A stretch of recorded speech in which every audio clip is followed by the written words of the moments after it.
Hi everybody, today we're going to be talking about vitamin D. This is our vitamin D annual autumn-winter 2025 update.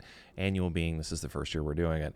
Vitamin D plays a critical role in our overall health, and we know how good we feel when we get out in the sun and stuff, but you know what, being Canadians and being in a certain latitude, we don't get as much sunlight as some of our southern neighbors who live a little bit closer to the equator. So this actually plays a role in our ability to regulate, our ability to be healthy, and it's very important that we supplement with vitamin D and other things during the winter in order to make sure that we cover our bases across the board. Rickets is the thing that happened with vitamin D, and eventually in the past we took cod liver oil. Cod liver oil is about 400 international units of vitamin D today, vitamin D per dose, and that's actually really good to offset your risk for certain things. But we know now that dosing a little bit higher on vitamin D has some more beneficial outcomes for people. So we recommend taking a little bit more vitamin D during the winter, and I want to go over what you need to be taking vitamin D with in order to get the best bang for your buck when it comes to your health. So yeah, let's have a look at that. Vitamin D plays a crucial role in overall health. So for Canadians, supplementation is essential during periods of reduced sunlight, and that happens to all of us. It supports bone health, strength, immune function, and more. And we're going to go over some of those things as we go along in the presentation. So one of the first things I want to talk about is decreasing sunlight, what that means, when you need to start paying attention. So you need to start paying attention the fall equinox. Days get shorter. Equinox means equal night. So that means that you have equal night and day. After that, you have more night than day. And the definition of the winter solstice is the shortest day with the longest night. And then spring, the vernal equinox, the first equal night, the first equinox, that's mid-March. And so my Dutch grandmother, my Oma, taught me something when she was giving us cod liver oil, when you take it when you're younger. Every month with an R, you take cod liver oil: September, October, November, December, January, February, March, April. Every month without an R, maybe you don't need it, or maybe you don't need vitamin D supplementation based on the fact we get so much solar radiation. So that's May, June, July, and August. So it's a pretty interesting little mnemonic to remember, and a little bit of history there from my Dutch grandmother, which is awesome. How do our bodies produce vitamin D? Well, UV exposure, sunlight hits the skin, initiating vitamin D synthesis. Part 2, skin conversion. So 7, the hydrocholesterol in the skin converts to pre-vitamin D3. And then liver processing, the liver, that pre-vitamin D3 gets transformed into 25-hydroxy vitamin D. And then that 25-hydroxy vitamin D, it doesn't matter if you supplement or not, all vitamin D needs a final conversion to active vitamin D at the kidney, and that turns it into calcitriol. So it's important to actually know what is important to do that final phase, and what nutrients are required in order to do how much of each nutrients are required in order to convert vitamin D to its final calcitriol active form. So before we get into that, we're just going to talk about what happens when you don't get enough vitamin D. So the effects of limited sunlight on vitamin D stores: reduce production, obviously. So you get less vitamin D produced. You get a depletion. Not only you're not producing vitamin D, you're depleting your resources out of your liver. So it's important to consider replenishing the vitamin D that's stored in your liver during the winter months too. There's seasonal fluctuations. So vitamin D levels can drop significantly during the winter because the winter's a hard season. There's more colds and flus. You're going to need more vitamin D to do certain things with some of those other nutrients. And there's a lot of individual variation. Some people need more vitamin D to feel healthy. Healthier than others, and that has a lot to do with the supportive nutrition in your diet. If you're getting outside, getting regular exercise, if you're sleeping well, not sleeping well, it all changes. The lifestyle that you live changes your nutritional needs and your supplemental needs. And that should just make sense. So when we're looking at the protective roles of vitamin D, definitely calcium balance plays a role. You're going to know some of these: immune function, cardiovascular health, and cognitive function. Now, when it comes to calcium balance, the immune system, cardiovascular health, and cognitive function, we now know that vitamin D also has this interesting relationship with the microbiome, and the microbiome seems to be involved in some of these things where it tunes inflammation and immune activation based on varying nutrient levels in the body. So that's going to be interesting to see where that goes. But if you're looking to stay really healthy for a lifetime, having adequate vitamin D stores is incredibly important.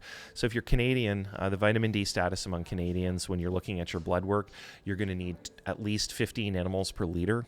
In Canada, that's how you measure it. We like to see 75. That's considered very sufficient, so you shouldn't have any issues with having less than that. But 50 is like that bare-ass cutoff that you got to have 50 nanomoles per liter.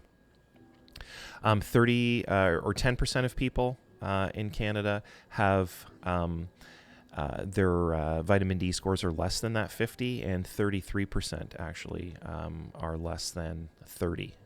So about 1/3 of Canadians have a really big deficiency, but only about 10% of Canadians have a moderate deficiency. So 50 is a cutoff, right?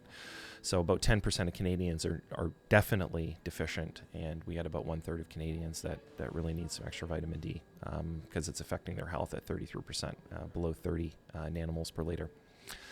So get tested, or if you're feeling fatigued or off or whatever, and you didn't get a lot of sunlight, and you're not eating any foods that are fortified with vitamin D, you really should be taking some additional vitamin D. So what's the big news? The big news is actually magnesium. So when you take high-dose vitamin D, where people are coming in, they know they're deficient, and they're taking like 1, 2, 3, 4 to 10,000 international units of vitamin D to correct the deficiency, you deplete the global magnesium pool. There's a study from 2021 or 22, I believe, in the Journal of Osteopathic Medicine showing a 10-to-1 relationship between the processing of vitamin D to turn it into calcitriol. From 25-hydroxy vitamin D to calcitriol, the active form in the kidney, takes about 100 milligrams of vitamin D for every 10,000 international units of, 100 milligrams of magnesium for every 1,000 international units of vitamin D. So you're looking at 1,000 international units of vitamin D plus 100 milligrams of magnesium is good.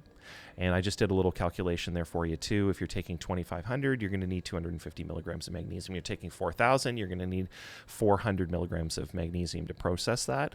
And some of your magnesium sources from food, leafy greens, nuts, whole grains in your diet.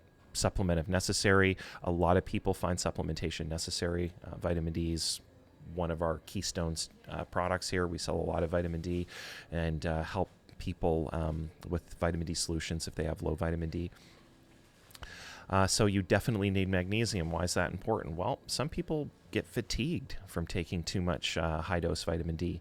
So you need to recognize the symptoms. So unexplained fatigue, it may not be too much vitamin D, but if you've been taking high-dose vitamin D for a really long time, and you're not supplementing with magnesium and you feel tired, this might be the reason. Make sure you put more magnesium-rich foods, like I said before, into your diet, and you need to supplement wisely. And that wise supplementation is making sure that you take a vitamin D dose balanced with magnesium. Then monitor and adjust, okay, and track. Now, the other thing that I want to talk about, look at that, the vitamin A and vitamin D relationship. This is really important because vitamin A and vitamin D both work on the immune system together, and it looks like tissue and muscle calcification. If you don't have enough vitamin A, it happens more frequently, and if you have enough adequate vitamin A, it doesn't happen as frequently. It looks like vitamin A and vitamin D, you want to eat those in almost a 1-to-1 ratio. So in the winter, unfortunately, sometimes we eat less vegetables and things that have good quality provitamin A in them, like carrots, for example, or beta-carotene that get converted to vitamin A. Eat more of those veggies is really important. There shouldn't be a necessity to supplement in North America if you're eating pretty well. Then vitamin A is responsible for immune support, so you can see the relationship here, and vision health. Important, get your vitamin A. So what are some of the key takeaways? Seasonal necessity. When it gets darker more often, you need more vitamin D. If you've depleted your liver stores, you want to replenish your liver stores. The health benefits, boost bone metabolism, immune function, cardiovascular health, and other things. Keep in mind that you want to take that 100 milligrams of elemental magnesium for every 1,000 units of vitamin D. I think that's really important. Eat veggies rich in vitamin A, things like beta-carotene. And then combine supplements with a balanced diet and a lifestyle that you enjoy. That could be getting outside.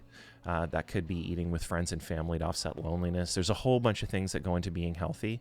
But if you are taking high-dose vitamin D, you do need magnesium. And if you're not taking any vitamin D and it's winter in Canada and you have not exposed yourself to the sun or eating vitamin D fortified foods, you also need vitamin D. Hope that's helpful. Take care.